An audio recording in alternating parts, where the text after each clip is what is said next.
Американың бүкіл тарихына қарайтын болсақ, басылып шыққан барлық доллардың 40%-і 2021 жылы басылған екен.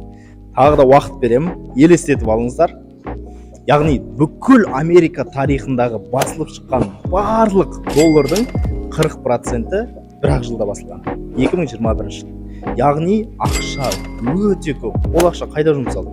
Ел жұрттың барлығының қолына таратылды да, сен осы коронавирус кезінде жұмыстың жоғалттың ғой, тағы да басқа деп елдің бәріне ақша берді. Сол ақшаның барлығы ең аяғында айналып келгенде ананың қолынан, мынаның қолынан, басқаның қолынан ағып кеп, ең бай адамдардың қолына келді да, байлар байи түсті. Бұдан біз қандай ой түйе аламыз? Байлар жаман, басқа дүние емес. Байлар байи береді деген дүние емес. Кім ақшаны дұрыс басқара білді, кім мықты инвестиция жасай алды, кім жақсы вложение жасады, солар сол моментті пайдаланды, яғни байи түсті.